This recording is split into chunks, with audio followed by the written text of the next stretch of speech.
Hello, everybody, and welcome to episode 119 of Sports Speak. Happy holidays. I'm Eddie Kalegi. And I'm Tim Bourne. We have Zoe Alter joining us. This is actually a pretty fun show because we have a lot to talk about. The Giants-Eagles game that we've been hyping up for the last 5 months finally happened. We'll get to that. The Detroit Lions, for the first time ever, are actually relevant because of Dan Campbell. And we have our token Lions fan here, so we'll talk about that. Carlos Rodon is a Yankee. Tim had some pretty fiery comments about him last episode, so we'll talk about that. And the Mets might be trading Carlos Carrasco. We'll dive into that. But we have to start. I told you last week we have a new segment called Room to Vent, and I need it because I'm about to unleash about what happened in the Sports Speak Fantasy League. Now, once again, follow us on the socials at Sports Speak Live. We'll have updates about the Fantasy League. And the 4 playoff teams are Tim, Zoe, Raheel, and Andrew Bellows. But it was not that easy. I have been playing fantasy football on my own for 6 years with my dad since I was 6 years old. I have never had the buffoonery that happened on Monday night happen to me before or have witnessed it from any other team.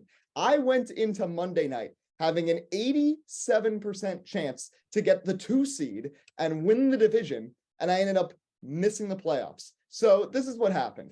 I was playing Bellows, and we were both 9-4. You guys were also 9-4. You guys played easy teams. You knew you were going to win.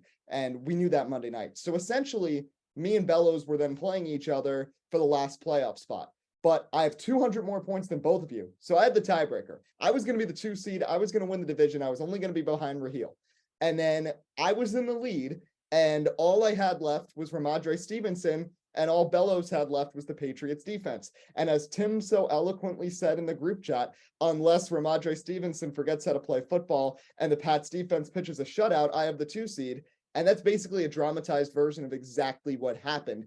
And I got screwed over because the turf at some of these stadiums, like in Glendale, Arizona, is so terrible. So in the first quarter, Kyler Murray blows out his knee on the first drive. And then I realized, wait a second, now the Patriots defense is going to get Bellows some more points. So I'm like, all right, at least I have Ramondre Stevenson. He's been scoring a lot of points lately. What happens in the next drive? Ramondre Stevenson hurts his ankle, and then he tries to come back. He hurts it again. He finishes with only 3 points. Then the Patriots defense, defenses start at 10. They're not losing anything. They're gaining stuff. Now Bellows has the lead, and I'm hoping in the second half, maybe Colt McCoy can do something. He keeps turning over the ball. Then the Patriots get a defensive touchdown. They finish with 20 defensive points, and I lose. And I go from going into the night having essentially a 90% chance to win the division and finish second in the regular season to missing the playoffs entirely. And now I'm playing some meaningless game against T-Glass for 5th place that I don't even care about.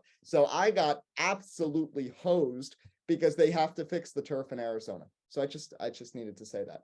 Well, that's what happens, of course, too, when we mix head-to-head record as tiebreakers over points for. And you think about it like this, even though you had the points for by over 200, unfortunately, yes, it came down to losing to Bellows, but at the end of the day, that's why playing division play in our league has a little bit more of an emphasis than anything else, because we all get to play each other twice. And had we not all split, for example, Zoe and I both went 1-1 against you, you probably would have been locked in, no problem going into this week. But we got lucky. And for also, got to remember this, if Zoe doesn't beat Bellows, we're not talking about this past week either. Zoe had to beat Bellows to get into this situation. So really, you should be blaming Zoe if there's anything else for this happening. Yeah. I feel like I am not to blame here. I feel as though Ramondre Stevenson and the turf are to blame personally. Well, and there's another factor that I also need to bring up. There's a thing at Rutgers that people call the RU screw. It's when you get screwed over by something because of Rutgers. Now, my other running back was Isaiah Pacheco, who's had a good year and has become the primary back for the Chiefs, but I did not start him. If I had started Isaiah Pacheco, I would have had an extra 9.3 points. I lost my 9. So that means if I had Pacheco over Ramondre Stevenson, I would have made the playoffs with the 2 seed by 0.3 points. It definitely would have been that way. But again, overall, I mean, it's going to be very interesting over the next 2 weeks. Of course, Zoe and I play each other through all that chaos. It ends up putting Bellows in the 4 spot because Zoe has to head over Bellows. And since I won the division, I automatically would get the 2. So Zoe and I play each other. Raheel and Bellows play each other. And again, it's going to be a best of 2 weeks to see what happens, but it's going to be interesting because I'm going to be honest with you. While it's been a cakewalk for Raheel this season, we can't ignore the fact that Bellows has arguably had one of the best fantasy offenses, as we like to say, along with you, Eddie, throughout this fantasy season. So it's definitely going to be a very interesting playoff. And to be honest with you, just because someone has a good week this week, there's a lot of chaos that can happen next week. And really, the championship itself, we can't forget, it's going to get decided week 18. What happens if you have players getting benched and so on, which could create some chaos. So it's going to be a lot of fun, but that's what the season was meant to be. So I definitely look forward to it. But if I have the time, can I give a little bit of a rant, please, before we talk about the New York Yankees? Oh, yes, of course you can. Okay. So obviously, I know we're going to talk about Carlos Rodon a little bit. And again, I said how I felt about Rodon last week. I will give the Yankees credit here. They did not spend over $200 million to go get him. So I'm satisfied with the fact that they didn't spend that much money to go get him. But my emphasis stands to this point of the fact that the New York Yankees continue to sit here complacent and not want to go after hitters to help what is an absolutely struggling offense. Listen, at the end of the day, it's as simple as this for the New York Yankees. You didn't hit in the postseason. Is Rodon a perk? I guess you could say absolutely. Again, I think he's going to have a mid or a high 3 ERA. And honestly, for 6 years, I think you compare him to guys like, for example, like AJ Burnett, where, yeah, their numbers looked real appealing. Sonny Gray being another one. And after 2 seasons with a bunch of injury woes, you can't wait until he's out the door. Another one, how about Javier Vasquez? That's a great comparison for him as well. But I'll say it like this. If I'm the Yankees, if I don't turn around, you didn't get Andrew Benintendi. He moved to Chicago. And to be honest, I wasn't big about Andrew Benintendi last season either. I talked about how inconsistent that he is. But if you want to win a World Series, you need a proven postseason bat. So with that being said, if the Yankees don't turn around here and they don't get Michael Brantley and they don't get a solution at the shortstop position, I'm just going to say it like this. It's going to prove exactly why Brian Cashman should not be the GM of the New York Yankees and why Aaron Boone should have been gone 3 seasons ago. Because I cannot stand this constant complacency and a belief just because you may have the best quote-unquote player in baseball of Aaron Judge after last season, that 1 for 16 is going to turn around like he's ever done anything big in the postseason other than hitting home runs once in a blue moon.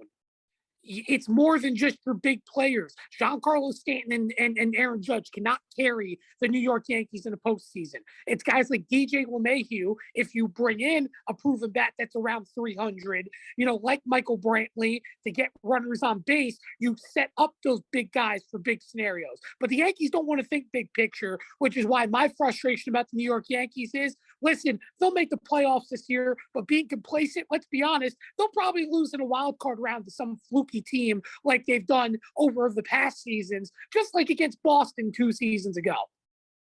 They'll probably still make the AFCS just to get swept by the Astros. But since Zoe is here, might as well let her chime in. Of course, the big news, Carlos Rodon signing with the Yankees. And for those who missed last week's episode, this is what Tim said about Carlos Rodon. He kept it a little nicer this time than last week. Here's my take on Carlos Rodon real quick. I think he is Frankie Montas 2.0. He is the most overrated pitcher in all of baseball. And he literally, I understand he's had 2 good seasons, but if you're going to base 2 good seasons on why someone should be a top tier pitcher of being an ace when he can't pitch more than 6 innings, more than 10 times in a season, should not be getting pace ace numbers. Then Tim went on a whole thing defending Garrett Cole, but we don't need to hear all that. Anyway, Carlos Rodon is now in the Yankee rotation. The Yankees rotation is stacked. You've got Rodon, Nestor Cortez. I still want to see what he can do. I know these Yankees, some of these really delusional Yankee fans on Twitter who are saying that Nestor Cortez is better than Garrett Cole and Scherzer and Verlander, that he's the best pitcher in New York. Stop it. He's pitched 1 good year. But overall, the assembly of the rotation is good. Luis Severino, if he can stay healthy, is a good pitcher, and you add in Rodon. But Zoe, how do you feel about the Yankees, how they've handled free agency? In fact, they haven't added anybody on offense aside from re-signing Judge and re-signing IKF. I mean, all I'm going to say is there's one team in New York that's doing free agency right, and it's not the Yankees. So that could also be very biased. But I mean, the Mets have had a great free agency. And I think that when you look at the Yankees in comparison to that, obviously the Yankees free agency is worse. But I also agree with your point, Tim, that the Yankees haven't done anything on offense. And that's been a big fluke for them. And even I saw that with the Mets this season too. There'd be games where their offense just wasn't happening, and it didn't matter how well DeGrom was pitching. It didn't matter if Scherzer was having a great game. If your offense can't do anything, it doesn't matter how good your pitchers are. You could have the Cy Young. Like, the Mets had Jacob deGrom for so many years and couldn't get anything done because they didn't have a good offense. And I know that you have to consider the Yankees offense dangerous at all times because obviously you have Aaron Judge and you have different weapons, but you have to add something. You have to bring something. I mean, you saw a team like the Dodgers, right, who just kept improving. And like after they won, you'd just see them adding more and more players. And the Yankees have to do something like that if they want to be able to compete. Because they've seen year after year, they struggle against the Astros, they struggle against certain teams when they hit the playoffs, as you were saying. And I think it's crazy to expect that something's going to change if you're not adding anything. I get that you spent a lot of money bringing back Judge, and that was a good acquisition because they'd be in a much worse place if Judge had gone to the Giants or someone else. So I think that definitely helped them out. But you need something else because you can't just rely on Judge. Because what if he gets hurt? I mean, he's gotten hurt in past seasons, and the Yankees have had their injury woes. What if something happens? You need depth, and I don't see that with the Yankees other than in their pitching staff. But your pitching staff, unless you have a pitcher who's going to also DH for you, like Shohei Ohtani, that's not going to help you out on offense. So I think I'd like to see, I mean, obviously I wouldn't like to see because I hate when the Yankees get better, but like if I was a Yankees fan, I would like to see some offense be brought in or just some players who they don't even have to be superstars. Bring in some mid-tier players. Get yourself like a Guillorme, like for the Mets. Like get yourself someone who can play around, but mostly can be there as a hitter for you and be a consistent hitter. I think if the Yankees can do that, that'll work out a lot better. They just need hits. Like if you get hits, Judge will bring you all in for runs. So you just need people who are going to get on base. And at the end of the day, I think that's what they have to try and go out to do. That's what Cashman has to do. And the Yankees have such a pull. Like everyone wants to be a Yankee. And that's something I've always been so envious. I was like, why does everyone always want to be a Yankee? It's so stupid. Like, why can't everyone be a Met? And I think that's a big thing for the Yankees too. Like they can get anyone they want. They just have to try.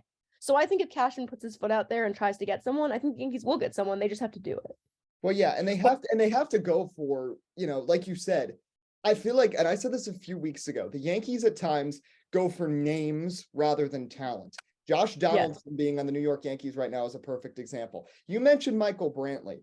Now, I hate to refute the claim because I also feel like there's not that many options right now. The people I think the Yankees should have targeted, to me, I think Benintendi can be a better long-term option than Michael Brantley, who is 37 years old and is not the same player. Yeah, but here's the thing, Benintendi's a fluke hitter. That's the problem. Benintendi had one good season. He went 3 seasons barely batting above the Mendoza line. Michael At Brantley's the end of the day, 40. you want a guy that can put bat and ball. And realistically speaking, Brantley is that kind of guy. Now, the other guy I was talking about Raheel with, listen, I know a lot of people want Dansby Swanson, but when you look at his power numbers last 2 years, that's all great and grand, but the Yankees don't need another 250 hitter. Listen, I would trade Anthony Volpe in a heartbeat. I would trade Peraza in a heartbeat. I'd even trade Jason Dominguez in a heartbeat if it meant getting a guy like Tim Anderson to go play shortstop for the New York Yankees. Because at the end of the day, you need consistent bats. And I don't want to change the topic, but I did want to bring this up real quick because you guys talked about the Mets real quick. How about signing Navarez? That was someone that I wanted the Yankees to go get as a backup catcher. Well, yeah. That's somebody that's really good defensively, someone that can also put the bat in play, very underrated.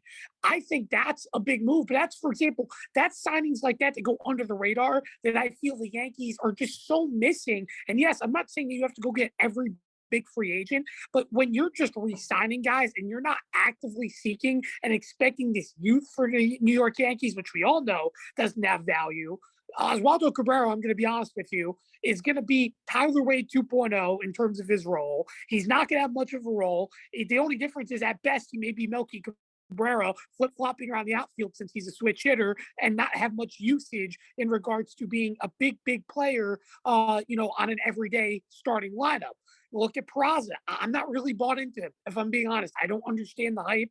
And I understand the Anthony Volpe hype. That's all great and grand. He hits 20-plus home runs a year. But again, I'm tired of hearing about these power bats down in the minor leagues when at the end of the day, he got to see AA and AAA pitching last season, and he barely batted above a 250 against harder pitching, and you're going to expect him to produce above the 270 level in the major leagues. That's just unrealistic. And by the way, the Yankees also misuse base runners constantly. So I'm glad Anthony Volpe stole 50 bases last season, but that doesn't do anything for me when at the big league level, he may steal 20 at most and not get even opportunities to steal in the postseason because the Yankees like to play station to station and don't want to risk losing that station if it means anything when they're running out of outs since they can't get runners on base.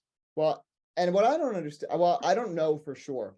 I'm happy they didn't sign him, but why didn't they go after Brandon Nimmo enough? I feel like the Yankees are always too scared because of what happened with Jacoby Ellsbury, who is one guy several years ago, to make any sort of big splash for a guy who's in the middle of his career on a contract year who isn't necessarily a superstar. But those are the types of pieces they need. Instead, the Yankees either become too reliant on these minor league guys who don't pan out, or they go for old faces that were successful in years past, like Josh Donaldson, or trading for Edwin Encarnacion, and those moves don't end up working out. And for a Yankees team that always spent more than any other team, and still has that money because they consistently sell lots of tickets and they consistently make the playoffs, I don't know why they're not spending up to par with some of these other teams this free agency when there were so many players available. Now, something I will think about, and I saw some people tweeting about, is how Manny Machado is opting out of his contract after next year, which makes me wonder if the Yankees are going to try to stand pat for this season, at least with the infield situation.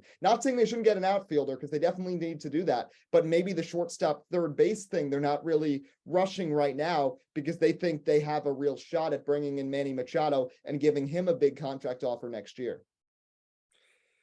Again, I don't know about that because, again, the Yankees, let's not ignore the fact that over past seasons, they had an opportunity to bring in a guy like Nolan Arenado.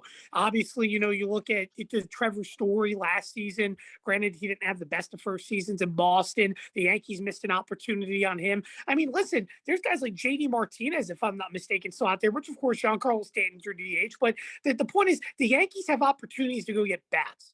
And I'm tired of again waiting. And I guess this could be me being a little bit of an unappreciative Yankees fan and the fact that we've won so many World Series, historically speaking. But I'm tired of hearing the fact that we feel like we have something that we can put together. And I'm tired of hearing the fact that we're above 500 every year and making the playoffs. Because listen, it's one thing to win a division. It's another thing to control baseball. And I look at two organizations. Again, I talked about the team last year going into this year that constantly changes the dynamic of baseball, and that's the Los Angeles Dodgers. The Dodgers are the furthest thing from complacent. And listen, I know the Trevor Bauer deal ended up coming back to bite them, and that's absolutely okay, but they still try to battle around that and try to find a reason. San Diego, guess what? Big market team now all of a sudden after tons and tons of years of suffering as an organization. They're not complacent to sit back. I mean, think about it. We thought, they have Fernando Tatis. They turn around and they get Xander Bogaerts to come play shortstop for them. And that offense is locked and loaded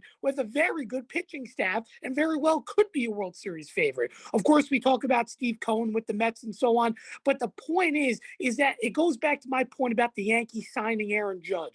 The whole point about Aaron Judge being a New York Yankee wasn't about him being a captain. It wasn't about him staying a Yankee for life. It was about him building a baseball legacy and wanting to do what, for example, NBA players, which you remember the last time on Sports Speak I talked about how the game's going to eventually become, in my opinion, is the fact that you're going to have players going to teams and teaming up with players with heavy contracts so that they can best their opportunity of winning a championship. All Aaron Judge wants to do is win a World Series. And the Yankees, how do they answer that? They waited for Aaron Judge to respond and didn't build around him, trying to give him World Series pieces. And at the end of the day, if I'm Aaron Judge, honestly, I regret maybe not going to San Diego or some other place that actually wanted to prove they want to win a World Series, because the Yankees are clearly not that team. Just because they brought in a pitcher doesn't mean anything when that's not even the problem. And Brian Cashman's delusional for making anybody believe that utter garbage. Let's go to the Mets. Let's the Yankees. All right. Now, there are rumors, now that they signed Omar Narvaez, now the Mets have potentially 4 major league catchers on their roster, which means it's not going to stay like that. There are rumors that they are going to be pairing James McCann with either Eduardo Escobar or Carlos Carrasco in a trade deal. If you're going to get something decent back for McCann and Escobar, okay. Escobar proved himself at the second half of last season, and I think improved his trade value. I don't understand, Zoe, why you trade away Carlos Carrasco. Right now, what's so great about the roster is that they can absorb injuries in their rotation depth because you have two 40-year-old starters at the top. You have Tyler McGill, who's made of glass more than Jacob deGrom, and you need to be able to have other guys you can slide in there. And getting rid of Carrasco, who's been reliable the last 2 years and is now the most veteran pitcher in the rotation, just doesn't make any sense. I mean, and Mets pitchers love getting hurt. It's just a theme. So I think it would be a good idea. And I think especially like, how do the Mets not have some trauma from previous years when they've literally had to pull like random minor leaguers up to like keep their rotation afloat? You know what I'm saying? Like when people get hurt and you have to pull random people up, how does that not like hit you in a certain way? Like, okay, we're going to keep depth in our pitching staff so we don't have to do that. And there's been plenty of years when they'll rotate people in and out. They'll make relievers start. Like the Mets have done that over and over again. And I think that having Carrasco is just a good safety net, as you were saying. I also would be hesitant to trade Escobar, though. And I think unless you're really getting a superstar, I don't see the real point in trading him, just because I feel like he was so consistent at third base and he was hitting and he was just such a key piece of the Mets offense. Like there were times when the Mets would be in the end of a game situation and they would have 2 outs or whatever, and Escobar would come through and win the game for them. And he did that more than once this season. And so I feel like trading away Escobar might be a bit of a mistake. As in terms of the catcher situation, it's a disaster. Like, I know you have a lot of people there going on, but the truth is that Nido and McCann both can't hit. They both showed that this year. They cannot do it. It's not possible. So I don't see value. I get they're both good defensive catchers, but I think defense is also something that you can build up. And I think with other signings, and I'm just not sure. Obviously, someone's going to have to go. And it's not going to be Alvarez, because we obviously know that. It's not going to be whoever. So it's going to be Nido or McCann. And so I totally get signing one of them away, maybe even both. However, the Escobar thing, I'm definitely more hesitant about. Yeah, I don't know. I'm torn about pairing either of them in a trade. And it's got to be for someone of value. But given the way the Mets have handled free agency so far and all the good moves they've made and the willingness for Steve Cohen to spend as much money as he wants and not really caring, makes me think that the Mets would still make a good move. Honestly, their team is, I feel like, relatively complete right now. Maybe they could add a third baseman or a fourth outfielder and maybe one more reliever. But overall, this roster right now, I think, is improved overall from last season. But we'll definitely have more baseball to talk about going forwards as we get closer to the season. Let's move to football, and specifically the Detroit Lions, who all of a sudden are knocking on the door of a playoff spot because the Giants have been losing. I still think the Commanders aren't that great. The Seahawks are finally showing vulnerability after Geno Smith wrote back. And don't look now, but the Lions have won 5 of 6. Their only loss in this span was a 3-point defeat to the Buffalo Bills on Thanksgiving. Dan Campbell doesn't even know what play calls are being done, and they're throwing screen passes to the right tackle to seal games against 10-3 teams. Lions right now, I believe, are only like a game and a half out of a playoff spot with 4 weeks left. They have some winnable games coming up. They have the Jets coming up, who, by the way, will be without Mike White, and are turning back to the legend himself, Zach Wilson, for week 15. So, Zoe, with 4 weeks left, do you think the Lions have a realistic chance to sneak into the postseason? To be honest, this is probably because I'm a Lions fan, but no. And I don't want to get my hopes up. I really don't, because I'd love to see them in the playoffs. I really would. But do I think it's actually going to happen? No. The Lions aren't a lucky team. It's just not something that they've ever been. Their franchise is historically an unlucky franchise. And so for me to think that some lucky thing is going to happen and they're going to be able to squeak their way in, I don't see it happening. It's also the Lions. And I know they've been really strong lately, and they have been looking like a team that could win out. But when I look at the games, even though they're not hard games, like, don't get me wrong, I'm still not sure if they're going to win every one of those games, because they're going to lose one. Like, there's no way they win it. Maybe they do, but I don't think they're going to win out every single game. And I think that's going to screw them up. Also, I don't know if you know about this, but there's like some mysterious illness going through the locker room. And like right now, Ragnow and Hutchinson and other people are all questionable for tomorrow or Sunday anyway.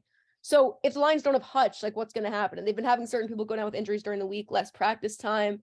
Also, I'm not going to lie, like, I love Dan Campbell, don't get me wrong, but the man has no clock management, literally zero. We've seen that in multiple games this season where he should have taken a timeout, right? Their clock's ticking. There's 40 seconds left. Take a timeout, man. It's not that hard. No idea what's going on. Then after the other team takes a timeout, he decides to take a timeout.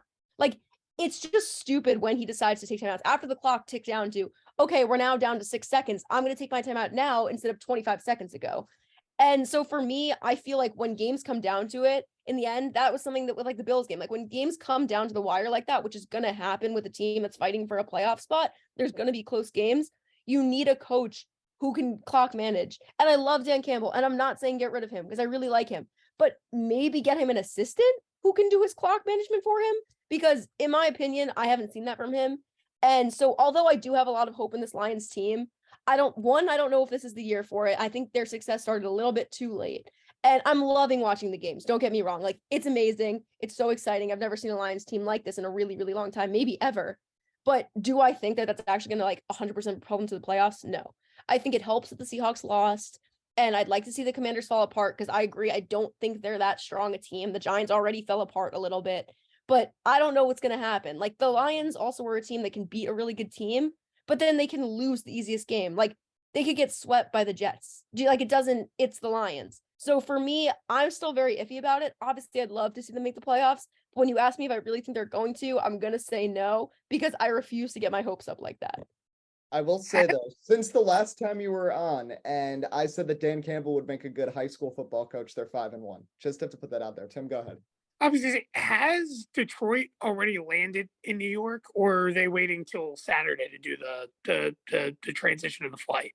Because the only reason why I asked that is because last week it was notably the Jets that had an illness going through, which is why I'm just wondering if they're already in New York, because it would be very interesting if, needless to say, back-to-back weeks illnesses are going on. That'd be a little bit sketchy to me, wouldn't you think? Yeah, I mean, I think like generally there's a lot of illness going on, and that may be because I'm a college student who just got back from college where everyone is sick. But like, I think everyone's sick. Like right now, there's a lot of things going on. There's so many warnings out. So I guess a little suspicious, Tim. I do agree, and I think there is. If they're in New York right now, because I don't follow the Lions flight path. I sometimes follow what is it? Those like famous flights to see when like teams are traveling and so on. I hadn't looked into that, but bringing that up, it's very interesting to me because of the fact that again the Jets had a lot of illnesses over the past 2 weeks. So it would be very interesting if they're in New York and all of a sudden their players start getting ill, because then you start thinking maybe it's not so sanitary where they are practicing. So anything's possible at this point. Anything's possible. I'm glad I know this information now that you follow the flight. You're like a Mr. Flight Tracker here. Next time I need to know. Next week, are you following the Santa Tracker? That could be a possibility. Absolutely a possibility. That's the one who runs it. Just so you know. What? Who? You. I run the Santa Tracker? Yeah. That's what Tim does in his spare time. You never know. Absolutely. Maybe. But I do want to refute this claim, because at the end of the day, listen, the Lions, and I've honestly bought into Dan Campbell. This is the team that can and will. And he said that at the end of Hard Knocks.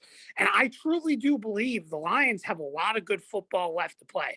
Listen, at the start of the season, everyone denied Jared Goff. But listen, Jared Goff is the QB of the future of that team. But let's be honest here. He's not going anywhere anytime soon. Jamal Williams has played out of his mind this season, although I will argue the last few weeks he hasn't gotten the usage he necessarily has deserved for the type of season he's had. You've gotten a lot of production despite injuries from DeAndre Swift, and you're just starting to get healthy as well in the receiver position, which is also going to really help things moving forward, in my opinion, for the Lions offense. But the big question comes down to the Lions defense. And listen, the one thing I will say about the Lions defense, if they play against the Jets like they did against the New York Giants, and they play tough football competitively on 3rd and 4th downs in particular, you're going to give Zach Wilson a run for his money, needless to say, on Sunday. And again, Zach Wilson has a lot to prove. The Jets have a chip on their shoulder, because if they lose this game, their season is on the line over the next 2 weeks, because they're going to play a lot of good football teams moving forward. And especially when they get to week 18, I believe it's a Miami Dolphins matchup they could be having that very well could be deciding the season. So I look at it for the Jets. This is a do or die game for them them. So this is going to be very similar to a playoff style atmosphere. But I'm going to say it like this. I'm bought into what I'm seeing with the Lions. And sometimes I'm not saying they're going to go on a Super Bowl run by any means. But at the end of the day, when you're playing good football when it matters, it tends to show at this point in the season. And compared to my New York Giants, which I'm going to be honest with you, I'm just glad to see competitive football in December. That's all I could ever ask for. If we go below 500, if we lose to Indy, whatever, we made it this far. But at the end of the day, I feel like this is going to be a team that's going to make the playoffs, and it's going to make Week 18 relatively interesting because I'm going to be honest with you, rather it's the Giants, rather it's Washington, one of those teams are not going to hold on. And on top of it, a lot of competitive football schedule-wise left to play for the Seahawks because after this loss today, they still have a lot of competitive football games to play, as well as Washington against San Francisco next week. Also, they just lost Tyler Lockett, so they're obviously in a worse position. Like the Seahawks are not top of their game, Geno Smith, whatever. And I just wanted to say one thing about the Lions defense because you were talking about that. The Lions defense at the end of the day comes down to one key piece, and that's Jeff Okudah. And I know that sounds like, oh, like our top cornerback, like whatever. But literally it comes down to Jeff Okudah because the numbers that every other player on that defense, every safety, every corner, every secondary player on that defense, when Jeff Okudah is in, elevates their game. And we saw Jeff Okudah come out. Jeff Okudah had the illness last week that everyone has this week. He came out mid-game. Since after that, you saw the Lions start letting up a lot more points. So for me, I think a lot of the Lions season rides on Jeff Okudah's back. Because if Hutch keeps doing what he's doing and keeps attacking the QB and whatever, he opens up more spots for other people on the line. Rodrigo's been playing great. Everything else is working. So for me, other than maybe the run defense, which is a little, like for me, it comes down to Jeff Okudah. Because I think if he's in, like he's the guy who held Justin Jefferson to 18 yards. We haven't seen anything like that other in the season. And I know Justin Jefferson got more yards last week. And that's partially because Okudah was feeling sick and came out. But for me, if Okudah's in the game, I think the Lions defense is a lot in a better position. And I think Lions do have a better chance at a playoff spot. Now, Tim, I was going to say, I want to add one more point because, oh God, what's his name? Zonovan Knight is, I know the last name's Knight. Zonovan Knight. Yeah. Needless to say, he's played very good in the backfield for the Jets over the last 3 weeks in terms of, I think it's about averaging 70 yards per game on the ground and under 20 carries. I would imagine he's going to be the main focus for the Jets moving forward offensively, outside of setting up Garrett Wilson, of course, with Zach Wilson on the outside, trying to attack the run game. And I wouldn't be surprised if the Jets try to play a ground and pound offense throughout this game. But I honestly think if the Lions can shut down Zonovan Knight to under 50 yards, I think it's going to be the Lions dominating because, again, I truly think there is no answer. I know we talk about offenses like Buffalo, Kansas City that just feel like unstoppable, but the Lions offense this season is producing a good point. And I also do want to point this about the Jets. The Jets defensively, as good of a season they've had over the last 3 weeks, they've allowed 20 plus points. They haven't looked good in defeats either, in terms of they allow some big plays or have some very undisciplined penalties, which makes me, again, really want to believe this Lions offense could do a lot of damage because I truly do believe it's one of the best offenses currently in the league. Well, we got 3 minutes left. I got to finish with, of course, the biggest moment of the weekend. Tim, what happened to 11-6? Boston Scott happened. Boston Scott, when he plays against the Giants, he scores a touchdown. I don't want to hear that the Giants were injured. You said at the beginning of the year that the Giants and Eagles were even. Clearly, they are not even with the Niners down to a third-string quarterback. Oh, hold on. I'm really having nothing. I just said the Eagles are the face of the NFC right now. I said the Eagles were overrated. I never said they were even, though. Yes, you did. I said the Giants were we were ranking the NFC East teams, and you said there was a tie between the Giants and Eagles for second behind Dallas. Yes, because the Eagles had a harder schedule than the New York Football Giants. That's the only reason why the Giants are above 500. I wasn't saying the fact that the Giants were some spectacular team. I just truly believe they were going to outdo Philadelphia with a much easier schedule. And it's that simply put. And for the record, for Philadelphia, they've won the games they had to. That offense looks dynamic. The only thing that could possibly derail this season for Philadelphia, other than potential injuries, is the fact that this Christmas track they're releasing on Christmas Eve, very well, if I'm just saying, if it comes out negatively perceived after all this hype, I'll be a little bit disappointed. And I will say this, I'll give Philadelphia this one compliment, because you know how much I despise the city of Philadelphia and despise Philadelphia sports teams. But as much as I despise Philadelphia, I will give their social media credit. They may have the best social media in all sports for sports teams, because between what they've been doing this year on YouTube, Instagram, and so on, as someone that hates the Eagles, I could sit there and watch it and thoroughly enjoy it, because you get to learn a lot about the players. So I will give Philadelphia credit about that, outside of the fact that they're having a very good season this year. And let's be honest, it's probably the favorite to win the Super Bowl. I still have hesitance because the AFC is really good, but I think they're the face of the NFC right now. My question is, when they face possibly winner of Cowboys Bucks in their first playoff game, if they get the 1 seed, that could be a challenge. But you know what?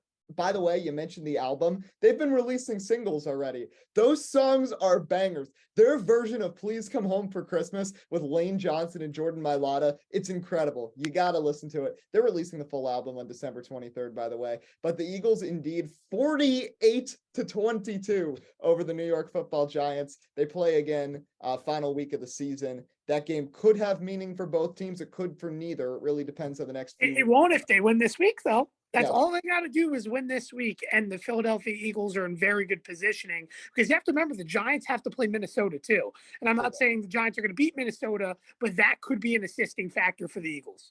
Yes, could be for the Giants too. The Vikings are probably the worst 10-3 team I've ever seen. Yes. That being said, that is going to be it for this episode of Sports Speak. We appreciate Zoe Alter for joining us.